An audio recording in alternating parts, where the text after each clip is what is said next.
Yehovah Etzah, Yehovah of Counsel, Yehovah Elohei, Yehovah Etzah, Kadosh, Kadosh, Kadosh.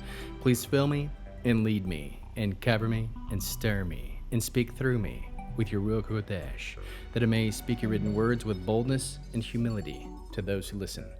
I ask all these things in Yeshua HaMashiach's name. Amen. We'll start with the Shema. Listen and obey. Children of Yehovah, pay careful attention and respond. Yehovah is our power and authority.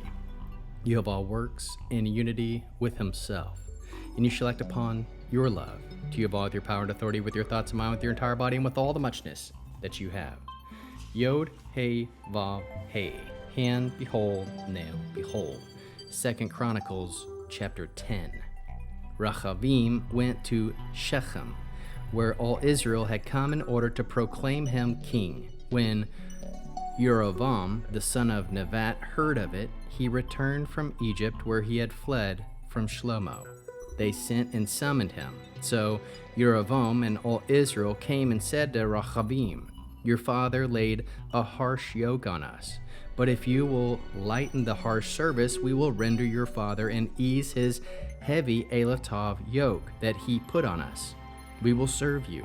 He said to them, "Come back to me after 3 days." So the people left. King Rehoboam consulted the older men who had been in attendance on Shlomo his father during his lifetime, and asked, what advice would you give me as to how to answer these people?" So they said to him, "If you will treat these people kindly, pleasing them and giving them favorable consideration, they will be your servant forever." But he did not take the Aleph Tav advice the older men gave him. Instead, he consulted the young men he had grown up with, who were now his attendants. He said to them, "What advice would you give me, so that we can give an answer to these Aleph Tav people who said to me, 'Lighten the yoke that your father laid on us'?" The young men he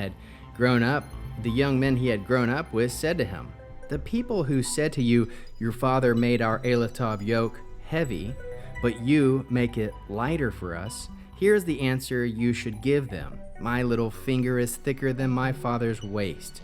Yes, my father burdened you with a heavy yoke, but I will make it heavier. My father controlled you with whips, but I will control you with scorpions." So Yehovah and all the people came to Rehoboam the 3rd day, as the king had requested, by saying, "Come to me again the 3rd day." And the king answered them harshly, abandoning the Aleph Tav advice of the older men.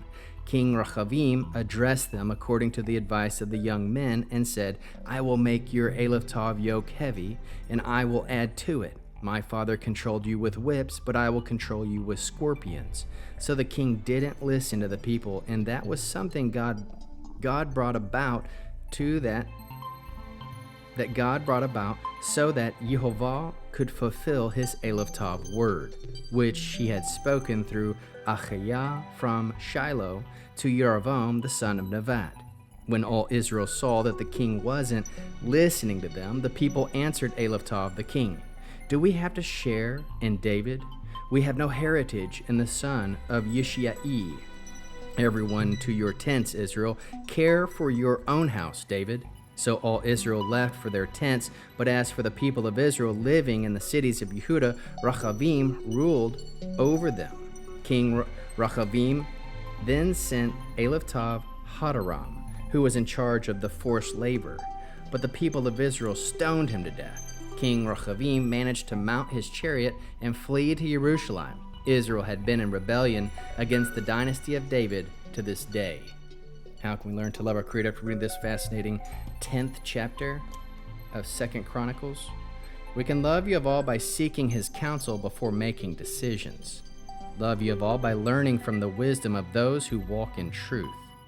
Love Yehovah by valuing unity over pride and humility over power. How can we love our neighbors as we love ourselves and as Yeshua loves us? By listening with empathy and responding with gentleness rather than harshness. How can we bear one another's burdens? By guiding others toward peace through wise counsel and patient understanding. What are the top 3 fruits of the Spirit found? 1. Wisdom. True leadership listens before acting. 2. Gentleness. Harsh words divide, but a soft answer brings healing. 3. Humility. Rehoboam's failure reminds us that pride blinds counsel. What is the Hebrew word that encapsulates this chapter? Et-SAH. Counsel, advice, guidance. Verse 6. The King Rehoboam consulted the elders who had served his father Shlomo. How can we find Yeshua in the scriptures? The division of Israel reveals mankind's need for a righteous and merciful king. Yeshua listens to his Father's counsel and unites where man divides. In him, the wisdom of heaven is restored to guide the hearts of his people. What is the mitzvah response, Torah-Based? Mitzvah. Proverbs 15, verse 22. Plans fail for lack of counsel, but with many advisors they succeed. A response might look like this: I will seek Yehovah's counsel daily, walk in humility when I lead or speak. What is the Hebrew word, the Hebrew declaration? Atzat Yehovah takum. The counsel of Yehovah stands firm. We'll end with the Aaronic blessing using the name. Yehovah will kneel before you presenting gifts, and he will guard you with a hedge of protection. Yehovah will illuminate the wholeness of his being toward your bringing order, and he will provide you with love, sustenance, and friendship. Yehovah will lift up the wholeness of his being and look upon you and set in place all you need to be whole and complete. Shalom Shalom.